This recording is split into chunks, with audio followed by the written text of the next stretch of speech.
500 కోట్లు కొట్టేసిన అత్తాకోడళ్ళు. అది అర్ధరాత్రి. ఆకాశంలో నిండు చంద్రుడు నడినెత్తి మీదున్నాడు. గజదొంగ నాగరాజు 500 కోట్లున్న 2 సంచుల్ని పట్టుకొని తిమ్మాపూర్ విలేజీ చెరువుగట్టున నిలబడ్డాడు. అతనికి కొంచెం కూడా భయం వేయటం లేదు. ఒక ప్లాన్ ప్రకారంగా బ్యాంకు వాళ్ళని నమ్మించి 500 కోట్లకి టోకరా వేశాను. ఇప్పుడు నన్ను పోలీసులు వెతుకుతున్నారు. వాళ్లకు నేను దొరికినా పర్వాలేదు, కానీ ఈ 500 కోట్లు మాత్రం దొరకకూడదు. ఎలాగైనా ఈ డబ్బుల్ని ఎవరికీ కనబడకుండా తెలియకుండా దాచిపెట్టాలి. కానీ ఎక్కడ దాచిపెట్టాలి అని దిక్కులు చూస్తూ ఉండగా అతనికి ఒక ఆలోచన వచ్చింది. ఈ చుట్టుపక్కల ఏదైనా పాత బావి ఉంటే వెతకాలి. ఆ పాత బావిలో ఈ 500 కోట్లని భద్రంగా దాచిపెట్టాలి. ముందు పాత బావి ఎక్కడుందో వెతకాలి అని అనుకుంటూ వెన్నెల వెలుగులో గట్టుమీద నుంచి నడుస్తూ అలా ముందుకు వెళ్తున్నాడు. అప్పుడే ఆ ఊళ్ళోకి పోలీస్ వ్యాన్ వచ్చింది. SI Arvind, SI Kishore, 2 constables car దిగారు. మనకొచ్చిన ఇన్ఫర్మేషన్ ప్రకారం 500 కోట్లు కొట్టేసిన గజదొంగ నాగరాజు ఈ ఊళ్ళోనే ఉన్నాడు. ఎలాగైనా మనం వాణ్ణి వెతికి పట్టుకోవాలి. మనం 4 ఉన్నాం. 4 దిక్కులకు వెళ్దాం. ఎలాగైనా నాగరాజుని వెతికి పట్టుకుందాం అని 4 పోలీసులు 4 దిక్కులకు వెళ్తారు. ఈ విషయం తెలియని నాగరాజు ఒక పాత బావి దగ్గర నిలబడ్డాడు. ఇప్పుడతని చేతిలో బ్యాగుల్లో. ఈ బావిని బాగా గుర్తుపెట్టుకోవాలి, కానీ ఎలా అని ఆలోచిస్తూ ఉండగా అతనికి ఒక ఐడియా వచ్చింది. వెంటనే షర్టు విప్పి ఒక కర్రకి కట్టి ఆ బావి దగ్గర నాటాడు. పోలీసులు నా గురించి వెతకటం ఆపేసిన తర్వాత నేనిక్కడికొచ్చి ఈ డబ్బుల్ని తీసుకుని ఈ ఊరితో పాటు ఈ దేశాన్నే వదిలి పారిపోతాను అని అనుకొని నాగరాజు ఆ బావి నుంచి బయలుదేరి మట్టి రోడ్డులో నడుచుకుంటూ చుట్టుపక్కల చాలా జాగ్రత్తగా గమనిస్తూ ఏదైనా శబ్దం రాగానే కనబడకుండా చెట్టు చాటున, గట్టు చాటున, పెద్ద పెద్ద రాళ్ల చాటున దాక్కుంటూ చుట్టుపక్కల గమనిస్తూ నెమ్మదిగా ఊళ్ళోకొచ్చాడు. అప్పటికే ఉదయం 5 గంటలు దాటింది. ఎస్ఐ అరవింద్ గజదొంగ నాగరాజు కోసం ఊరంతా వెతికి అలసిపోయి ఊళ్ళో ఒకచోట నీరసంగా నిలబడి ఉన్నాడు. రాత్రి 12 నుంచి 4 పోలీసులం కలిసి ఊరంతా గజదొంగ నాగరాజు కోసం వెతికి అలసిపోయాం. వీడెక్కడెక్కడ తిరుగుతున్నాడో, ఎక్కడెక్కడ దాక్కుంటున్నాడో ఏమాత్రం అర్థం కావటం లేదు అని అనుకుంటూ ఉండగా తన వైపు నడుచుకుంటూ వస్తున్న నాగరాజు కనిపించాడు. ఎస్ఐ అరవింద్ క్షణం కూడా ఆలస్యం చేయకుండా గన్ను తీసి గురిపెట్టాడు. దొంగ నాగరాజు ఎస్ఐ అరవింద్ను చూశాడు. వెంటనే అక్కడ్నుంచి పారిపోవటం మొదలుపెట్టాడు. ఎస్ఐ అరవింద్ అది చూసి షూట్ చేశాడు. నాగరాజు బుల్లెట్ నుంచి తప్పించుకొని ముందుకు పరిగెడుతున్నాడు. ఇప్పుడు నేనెక్కడికి పారిపోవాలి? ఎక్కడ దాక్కోవాలి? ఏదైనా ఇంట్లోకి వెళ్ళి దాక్కుందామంటే ఏ ఇంటి డోరు తెరిచిలేదు. ఈ పోలీసులు నన్ను వదిలేలా లేరు అని అనుకుంటూ వెళ్తుంటే ఒక ఇంటి తలుపు తెరిచి ఉంది. ఆ ఇంటి కోడలు అనామిక ఇంటి ముందు ముగ్గేస్తూ ఉంటుంది. అత్తగారు శారద కిచెన్లో వేడివేడిగా టీ పెడుతుంది. నాగరాజు క్షణం కూడా ఆలస్యం చేయకుండా శారద ఇంట్లోకి దూరాడు. అప్పుడే ఎస్ఐ అరవింద్ అనామిక ఇంటికొచ్చాడు. అనామిక ఎస్ఐని చూసి కంగారుతో, అత్తయ్య తొందరగా రండి, మన ఇంటికి పోలీసులు వచ్చారు అని గట్టిగా అరిచింది. కిచెన్లో ఉన్న శారద ఆ మాట విని పరుగున బయటకొచ్చింది. కంగారు పడకండి, మేమొక బ్యాంకు దొంగను వెతుకుతూ ఇలా వచ్చాం. 500 కోట్లు కొట్టేశాడు. మీరు అతన్ని చూశారా? ఆ మాటకి శారద ఆశ్చర్యంగా, ఏమిటి సారు, 500 కోట్లు కొట్టేశాడా? అట్టాంటి దొంగ మా ఇంటికి ఎందుకొత్తాడు? లేదు సార్, మేమెవరినీ చూడలేదు. ఎవరు ఇటువైపు రాలేదు సార్, మమ్మల్ని నమ్మండి. అవును సారు, మమ్మల్ని నమ్మండి, ఇటువైపు ఎవరు రాలేదు. ఇలా చూడండి, నేను ఒకసారి మీ ఇల్లు చెక్ చేయాలి అనుకుంటున్నాను. సార్, అసలే మాది పరువు గల కుటుంబం, ఎవరైనా చూస్తే బాగుండదు. ఒక నిమిషం సారు, ఇల్లు అంత చందరవందరగా ఉంది.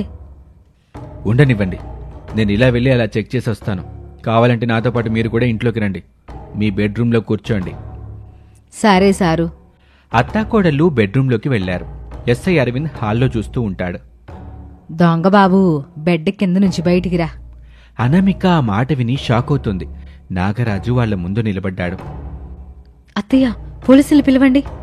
కోళ్ళ, నువ్వు ఒక నిమిషం ఆగు. దొంగ బాబు, నువ్వు చెప్పు పోలీసులకి. వద్దొద్దు, పోలీసులకి నన్ను పట్టించొద్దు. నేను కొట్టేసిన 500 కోట్లని మనం పంచుకుందాం. నన్ను పోలీసులకు పట్టించకండి. సరే, ఆ 500 కోట్లు ఎక్కడున్నాయి? చెప్పిన తర్వాత నన్ను పట్టిస్తే నువ్వు నమ్మవు కదా, కోళ్ళ వెళ్ళి పోలీసులు పిలవే.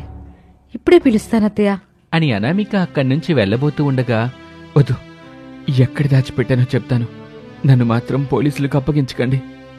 నాగరాజు ఆ 500 కోట్లు దాచిపెట్టిన పాత బావి గురించి చెప్తాడు. అంతే, శారద పిడికిలి బిగించి నాగరాజు తల మీద గట్టిగా కొట్టింది. అంతే, నాగరాజు స్పృహ తప్పాడు.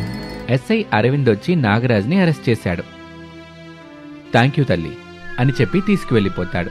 ఏం చేస్తున్నారత్తయ్య? కోళ్ళ దొంగ నుంచి 500 కోట్లు మనం కొట్టేసి మనం చేద్దామనుకున్న మానవ సేవని కొంచెం కొంచెం కాకుండా భారీ మొత్తంలో చేద్దాం. ఏమంటావు కోళ్ళ? నాకు కొంచెం అర్థమయ్యేలా చెప్పండి అత్తయ్య. కోళ్ళ, ఇప్పుడు మన దగ్గర డబ్బులతో కొంత డబ్బును ఖర్చు పెట్టి పేదవాళ్లకి, అనాథలకి, చదువుకోవాలని ఆశపడుతున్న వాళ్ళకి సహాయం చేశాం కదా, అది కూడా పూర్తిగా కాదు కదా, కొంచెం కొంచెం చేసుకుంటా వస్తాను. అదే ఈ దొంగ కొట్టేసిన 500 కోట్లని మనం కొట్టేశామనుకో, ఇట్లాంటి మంచి పనులకు వాడుకోవచ్చు. మనకొచ్చే పుణ్యం పక్కన పెడితే చాలా మంది జీవితాలు బాగుపడతాయి కదా. ఒకసారి నువ్వే ఆలోచించుకోళ్ళా. మీ ఆలోచన బాగుంది అత్తయ్య, కానీ మావికి ఆయనకి తెలిస్తే నేను చెప్పను, నువ్వు చెప్పమాక. తన పేరు చెప్పుకోలేని మనసున్న మంచి మనిషి ఈ డబ్బులు ఇచ్చడని చెబుదాం కోళ్ళ. సరే అత్తయ్య. అలా అత్తాకోడళ్ళు మాట్లాడుకుంటూ ఉండగా వాకింగ్ కని వెళ్లిన ప్రసాదు, రమేష్ ఇంటికొచ్చారు. సోఫాలో కూర్చున్నారు. చూసావా బాబు, అత్తాకోడళ్ళు ఇంటి తలుపు తెరిచిపెట్టి ఎక్కడో పని చేసుకుంటున్నారు. తలుపులేసుకోమని ఎన్నిసార్లు చెప్పినా వినిపించుకోరు. అనామిక, అమ్మా అని రమేష్ ఇద్దరినీ గట్టిగా పిలిచాడు. బెడ్రూంలో ఉన్న అత్తాకోడళ్ళు ఆ మాటలు విని బెడ్రూంలో నుంచి హాల్లోకొచ్చారు. ఇంటి తలుపులు తెరిచి పనులు చేసుకోవద్దని మీకెన్నిసార్లు చెప్పాలి? సర్లేండి, ఏదో హడావుల్లో మర్చిపోయాము. మీరు స్నానం చేసి రండి, విడివే టిఫిన్ చేసి పెడదాం, తినేసి ఆఫీసులకు వెళ్ళిపోదురు గాని. ప్రసాదు, రమేష్లు లోపలికి వెళ్లారు. కోళ్ళ, తండ్రి కొడుకులు ఆఫీసుకి వెళ్ళిపోగానే మన పాత బావి దగ్గరికి వెళ్ళొద్దాం. సరే అత్తయ్య. శారద కిచెన్లోకి వెళ్ళింది. అనామిక తలుపులు వేసి కిచెన్లోకి వెళ్ళింది. అలా సమయం గడుస్తూ ఉంటుంది. రమేషు, ప్రసాదులు టిఫిన్ చేసి ఆఫీసులకి వెళ్ళిపోయారు. అత్తాకోడళ్ళు ఆ దొంగ చెప్పిన పాత బావి దగ్గరికి వచ్చారు. దొంగ చెప్పినట్టు ఆ బావి దగ్గర షర్టు ఒక కర్రకి కట్టేసి ఉంది. అత్తయ్య, ఆ దొంగ చెప్పిన పాత బావి ఇదే. అవును కోళ్ళ, ఇక ఆలస్యం చేయకుండా బావిలోకి దిగి 500 కోట్లున్న సంచుల్ని తీసుకుందాం పద. ఇద్దరం పోతే కష్టం కదా, నేను ఇక్కడే ఉంటాను అత్తయ్య, మీరు వెళ్ళి తీసుకుని రండి. సర్లే కోళ్ళ, వచ్చే వాళ్ళని పోయే వాళ్ళని చూస్తా ఉండు. అనామిక దిక్కులు చూస్తూ ఉంటుంది. ఆఫీసుల్లో రమేషు, ప్రసాదులు వర్క్ చేసుకుంటూ ఉంటారు. ఇలా సమయం గడుస్తూ ఉంటుంది. పాత బావి దగ్గర అత్తాకోడళ్ళు 500 కోట్లున్న బ్యాగుల్ని చూసుకుంటూ మురిసిపోతూ ఉంటారు. అత్తయ్య, మనం ఇక్కడ ఉండడం అంత మంచిది కాదు, ఇంటికి వెళ్ళిపోదాం. అవును కోళ్ళ, ఎవరైనా చూస్తే అసలుకి మోసం వచ్చుద్ది అని అత్తాకోడళ్ళు ఆ బ్యాగుల్ని నెత్తిన పెట్టుకుని ఇంటికొచ్చారు. తండ్రి కొడుకులకి తెలియకుండా ఆ డబ్బుల్ని అనాథాశ్రమాలకు, పేదపిల్లలకు పంచుతూ ఉంటారు. స్వచ్ఛమైన ఆహారం పెట్టిస్తూ ఉంటారు. అందరూ అత్తాకోడలని మెచ్చుకుంటూ ఉంటారు. ఒకరోజున అనామిక పేపర్ పట్టుకుని హాల్లో కూర్చున్న అత్తగారు శారద దగ్గరికి వచ్చింది. అత్తయ్య, ఈరోజు పేపర్ చూసారా? ఏమైంది కోళ్ళ? ఒక పేదమ్మాయి ఇంటర్ మంచి మార్కులతో పాస్ అయింది. డాక్టర్ అవ్వాలని కోరికగా ఉందంట. పెద్ద డాక్టర్ అయ్యాక పేదవాళ్ళకి సేవ చేయాలనుకుంటుంది. ఎంతకీ మనం చేయాల్సిన సహాయం ఏమిటి? సరస్వతి తల్లి కరుణించినా ధనలక్ష్మి దగ్గరికి రానివ్వడం లేదత్తయ్య. సరే కోళ్ళ, ఆ ధనలక్ష్మిని మనం తీసుకెళ్దాం. ఆ పేదమ్మాయిని డాక్టర్ని చేద్దాం. వివరాలు తెలుసుకో, మనం వెళ్ళి పర్సనల్గా కలిసి చేతనైన సహాయం చేసి వద్దాం. అలాగే అత్తయ్య. అనామిక ఫోన్ చేసి అడ్రస్ తెలుసుకుంటుంది. మరుసటి రోజున అత్తాకోడళ్ళు ఆ పేద అమ్మాయి దగ్గరికి వెళ్తారు. ఆ అమ్మాయి అమ్మా నాన్నలతో మాట్లాడతారు. వాళ్ళు ఒప్పుకుంటారు. ఇలా రోజులు గడుస్తూ ఉంటాయి. 500 కోట్ల రూపాయల్ని కొట్టేసిన అత్తాకోడళ్ళిద్దరూ ఆ డబ్బుల్ని మంచి మంచి పనుల కోసం వాడుతూ ఉంటారు. మంచి పేరుని తెచ్చుకుంటారు. కొత్త కోడలి కాపురం 4వ భాగం. కొత్త కోడలి కాపురం 3వ భాగం తర్వాత శారద బాత్రూమ్ క్లీన్ చేసే లిక్విడ్ పట్టుకొని టబ్బులో కాళ్ళు పెట్టి కళ్ళు మూసుకొని రిలాక్స్ అవుతున్న అనామిక దగ్గరికి వచ్చింది. అనామిక ఉలిక్కిపడి కళ్ళు తెరిచింది. లిక్విడ్ డబ్బా పట్టుకున్న శారద కనిపించింది. చెప్పండి అమ్మగారు. నువ్వు కోడలుగా ఈ ఇంట్లో ఉండడం నాకేం మాత్రం ఇష్టం లేదు. అందుకే ఈ లిక్విడ్ని నీకు నువ్వుగా తాగి చచ్చిపో. అదేంటమ్మగారు, అందరూ పడుకున్న తర్వాత ఇంట్లో నుంచి వెళ్ళిపోమని చెప్పారు. ఇప్పుడేమో బాత్రూమ్ కడిగే లిక్విడ్ తీసుకొని తాగి చనిపోమ్మని చెబుతున్నారు. అసలు మీ ఉద్దేశం ఏమిటో నాకు అర్థం కావడం లేదమ్మగారు. ఎట్టా చూడు అనామేక, నేను కోడలుగా ఎట్టి పరిస్థితుల్లోనూ ఒప్పుకోను. నిన్ను రాత్రికి ఈ ఇంట్లో నుంచి వెళ్ళిపోమని చెప్పా. నువ్వు కూడా సరే అన్నావు. కానీ ఏమైందో చెప్పండి అమ్మగారు. మీ నిర్ణయం మార్చుకున్నారా? లేదన్నామిక, నేను ఒక నిర్ణయానికి వచ్చానంటే అంత తేలిగ్గా మార్చుకోలేను. ఇందాక హాల్లో నా కొడుకు వెన్నలో ఉప్పు కారం కలిపిన మాలిని కీర్తికి తగిన విధంగా బుద్ధి చెప్పడం చూశా. ఆ తర్వాత ఇక నువ్వు ఇంట్లో నుంచి వెళ్ళిపోయినా కొడుకు ఎత్తుక్కొని మరీ తీసుకొస్తాడని అర్థమైంది. అందుకే అనామిక, నేను లిక్విడ్ తాగి ఇక్కడే చనిపోమని చెబుతున్నారు. అంతేనా అమ్మగారు? అంతే అనామిక, ఆలస్యం చేయకుండా తాగు. మళ్ళీ నా కొడుకు వస్తాడు, తీసుకో. క్షణం కూడా ఆలస్యం చేయకుండా చకచక తాగనామిక. అనామిక చేతిలో లిక్విడ్ డబ్బాని పెట్టింది శారద. అక్కడికి రమేష్ వచ్చాడు. అనామిక చేతిలో ఉన్న లిక్విడ్ డబ్బాని చూశాడు. ఏం చేస్తున్నావు అనామిక అంటూ ఆవేశంగా అనామిక దగ్గరికి వచ్చాడు. వెంటనే శారద అక్కడి పరిస్థితిని తనకు అనుకూలంగా మార్చుకొని, వద్దనామిక, మాల్ని కీర్తి చేసిన పనికి నువ్వు భయపడి ఈ లిక్విడ్ తాగడం అంత మంచిది కాదు. నీకు ధైర్యం చెప్పడానికి, వాళ్ళకి బుద్ధి చెప్పడానికి పెద్ద దిక్కుగా నేనున్నాను కదా. నీకు బాధ కలిగితే నాకు చెప్పాలి కదా. శారద అలా అంటుంటే అనామిక అయోమయంగా చూస్తూ ఉంటుంది. రమేష్ అక్కడికొచ్చి, అమ్మా, ఈ ఇంట్లో ఏం జరుగుతుందో నాకు తెలుసు. మీరందరూ కలిసి అనామికని చంపాలని చూస్తున్నారు. నాకు అర్థమైంది. నేను అనామికని పెళ్లి చేసుకోవడం మీలో ఎవరికి ఇష్టం లేదు. అందరూ కలిసి అనామికని ఏదోలాగా భయపెట్టి ఇంట్లో నుంచి పంపించాలని చూస్తున్నారు. అనామిక అమాయకంగా ముఖం పెడుతుంది. డాక్టర్ బాబు, అనామిక, ముందు నీ చేతిలో ఉన్నది కింద పడేసే, దాన్ని తాగొద్దు. అలాగే డాక్టర్ బాబు, నేను తాగను. మీరు చెప్పినప్పుడు తాగుతాను అని అనామిక ఆ డబ్బాని వదిలిపెడుతుంది. శారద మౌనంగా వెళ్ళిపోతుంది. అనామిక, నువ్వు నాతో పాటు హాల్లోకి పద, అందరికీ నిజం చెప్దాం. వద్దు డాక్టర్ బాబు, ఇప్పుడెప్పుడే నిజం చెప్తే ఎలా? అనామిక, మీ నాన్నగారికి వచ్చిన ఇబ్బంది ఏమీ లేదు. డబ్బులు కట్టేశాను. ఆపరేషన్ అవుతుంది. ఆయన క్షేమంగా ఉంటారు. ముందు హాల్లోకి పద, అందరికీ నిజం చెప్దాం. లేదంటే నిన్ను శాశ్వతంగా నాకు దూరం చేస్తారు అనామిక. అనామిక ఏమీ మాట్లాడలేదు. అనామికని రమేష్ తీసుకుని హాల్లోకి వచ్చాడు. నాన్నా, అమ్మా, మాలిని, కీర్తి, మీరందరూ హాల్లోకి రండి. రమేష్ మాట విని అందరూ హాల్లోకి వచ్చారు. అందరూ నేను చెప్పేది వినండి అని అంటూ ఉండగానే రమేష్కి మోగుతున్న తన సెల్ ఫోన్ సౌండ్ వినపడుతుంది. బెడ్రూంలోకి వచ్చి ఫోన్ చూశాడు. హాస్పిటల్ కాలింగ్ అని పడుతుంది. ఎమర్జెన్సీ అని కాల్ని రిసీవ్ చేసుకుంటాడు. చెప్పండి సిస్టర్. హాస్పిటల్ నుంచి నర్స్ మాట్లాడుతుంది. అలాగా, నేనిప్పుడే వస్తున్నాను. అప్పటి వరకు నేను రాసిచ్చిన ఇంజెక్షన్ ఇవ్వండి. అలాగే డాక్టర్, మీరు తొందరగా వస్తే బాగుంటుంది. ఇదిగో, నేనిప్పుడే బయలుదేరుతున్నాను. రమేష్ ఫోన్ తీసుకుని హాల్లోకి వచ్చాడు. హాల్లో అనామికతో పాటు అందరూ నిలబడి ఉన్నారు. రమేష్ వాళ్ళని చూశాడు. నాకు హాస్పిటల్ నుంచి ఎమర్జెన్సీ కాల్ వచ్చింది. నేను అర్జెంటుగా వెళ్తున్నాను. వచ్చిన తర్వాత అనామిక ఎవరన్నది అందరికీ వివరంగా చెప్తాను. అంతవరకు నీ భార్యకేం కాకుండా మేం చూసుకుంటాంలేరా అని శారద చెప్పగానే రమేష్ ఇంట్లో నుంచి వెళ్ళిపోతాడు. యమా కోళ్ళ, నువ్వు గదిలోకెళ్ళు. అనామిక బెడ్రూంలోకి వెళ్ళింది. మాలిని, కీర్తి, శారద ముగ్గురూ సోఫాలో కూర్చున్నారు. రమేష్ హాస్పిటల్కి వెళ్ళాడు. నర్సుతో మాట్లాడుతూ ఉంటాడు. ఇప్పుడు రాజీకి ఎలా ఉంది సిస్టర్? విషమంగా ఉంది డాక్టర్, అందుకే మీకు ఫోన్ చేశాను. రమేష్ టెన్షన్ పడుతూ రాజయ్య ఉన్న గదిలోకి వచ్చాడు.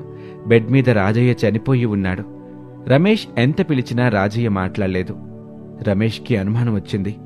రాజయ్య చేతిని పట్టుకుని చూశాడు. రాజయ్య చనిపోయాడని రమేష్కి అర్థమైంది. రమేష్కి చెమటలు గారుతూ ఉన్నాయి. తనకి బాగా దుఃఖం వస్తుంది. ఇప్పుడు నేను అనామికకి నమ్మకం ఎలా చూపించాలి? తన తండ్రి ప్రాణానికి ఎలాంటి ప్రమాదం లేదని, ఆపరేషన్ చేస్తే సరిపోతుందని నేనే చెప్పాను. కానీ ఇప్పుడు మీ నాన్న చనిపోయాడు అని నా నోటితో నేనే ఎలా అనామికకి చెప్పాలి? కానీ తప్పదు డాక్టర్. రాజయ్య డెడ్ బాడీని ఎన్ని రోజులు హాస్పిటల్లో పెట్టుకుంటాం చెప్పండి? మన హాస్పిటల్ ఎండీకి తెలిస్తే బాగుండదు డాక్టర్. మీరు చేయాల్సినవి ఏమైనా ఉంటే పూర్తి చేయండి నర్స్. నేను సంతకం పెట్టి రాజయ్య డెడ్ బాడీని తీసుకువెళ్తాను అని చెప్పి రమేష్ తన క్యాబిన్లోకి వచ్చి దిగులుగా కూర్చున్నాడు. అతని కళ్ళ వెంట నీళ్లు కారుతున్నాయి. హాల్లో కూర్చున్న శారదతో, ఆంటీ, రామ్ అనామికని హాల్లోకి ఏం చెప్పాలని తీసుకొచ్చుంటాడు? అత్తే నడితే ఏం తెలుస్తుంది మాలిని? నన్నడుగు, నేను చెప్తాను. నీకు తెలుసా? అయితే చెప్పు కీర్తి. ఇందులో అంతగా ఆలోచించడానికి ఏముంది మాలిని? నువ్వు నేను అనామికని చంపడానికి ప్రయత్నం చేస్తున్నామని రామ్కి అర్థమైపోయింది. అనామికని తీసుకొచ్చి ఇంట్లో ఉన్న వాళ్ళందరూ జాగ్రత్తగా వినండి, అనామిక నా భార్య, తనకి ఎలాంటి హాని చేసినా నేను ఊరుకోనని గట్టిగా వార్నింగ్ ఇవ్వడానికే. కీర్తి, నువ్వు చెప్పేది నిజమే కావచ్చు.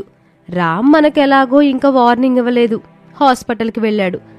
అనామిక ఒక్కతే బెడ్రూమ్లో పడుకోనుంది. ఇప్పుడు మనం ఏం చేసినా తప్పులేదు కీర్తి. వద్దు మాలిని, ఇప్పుడేం చెయ్యొద్దు. ఇప్పుడేం చేసినా రమేష్ మనల్ని మన్నించడు. రమేష్ హాస్పిటల్కి వెళ్తా అనామిక బాధ్యత మనకు అప్పగించి వెళ్ళాడు. నేనెక్కడుండగానే అనామికకి ఏమైనా జరిగితే కొడుకు మనసు ఇరిగిపోద్ది. అనామికని తీసుకొని మనకు దూరంగా వెళ్ళిపోతాడు. అది నేను భరించలేను. అవును కీర్తి, ఆంటీ చెప్తుంది కూడా నిజమే. రామ్ వచ్చేంత వరకు మనం అనామికని బాగా చూసుకోవాలి. ఇప్పుడు అనామికకి చీమ కరిచినా మందే తప్పు, దోమ కుట్టినా మందే తప్పు. ముగ్గురం వెళ్ళి అనామికకేం కావాలో అడిగి చేసి పెడదాం పదండి. నేను అత్తయ్యని, నేను రాను. మీరిద్దరు వెళ్ళండి, తనకేం కావాలో అడగండి, అడిగి చేసి పెట్టండి. రమేష్ వచ్చేంతవరకు ఏ హాని చేయకుండా జాగ్రత్తగా చూసుకోండి. నేనెక్కడ నిప్పు పెట్టాలో అక్కడ పెట్టేశానులే. మాలిని, కీర్తి అయోమయంగా ముఖాలు చూసుకుంటారు. అర్థం కాలేదాంటీ? అన్నీ తర్వాత అర్థమవుతాయి. వెళ్ళండి, వెళ్ళి నేను చెప్పింది చెయ్యండి అని శారద చెప్పగానే మాలిని, కీర్తి కలిసి పడుకున్న అనామిక దగ్గరికి వచ్చారు. ఇక మరోపక్క రమేష్ అంబులెన్స్కి రాజయ్య శవాన్ని అప్పజెప్పి ఇంటికి తీసుకొచ్చాడు. అంబులెన్స్ సౌండ్ విని శారద, ప్రసాదు, మాలిని, కీర్తి కంగారు పడుతూ బయటకొచ్చారు. రమేష్ బాధగా ముఖం పెట్టి, అందరూ వచ్చారు కానీ అనామిక రాలేదు. అనామిక ఎక్కడుందమ్మా? బాబు రమేషు, అంబులెన్స్ ఇంటికి తీసుకొచ్చావు, ఎవరికి ఎమర్జెన్సీగా ఉంది? చెప్పు బాబు, ఏం జరిగింది? ఎందుకు అంబులెన్స్ని మన ఇంటికి తీసుకొచ్చావు? మాలిని, నువ్వెళ్ళి అనామికని తీసుకురా. ఏమైంది చెప్పు బాబు.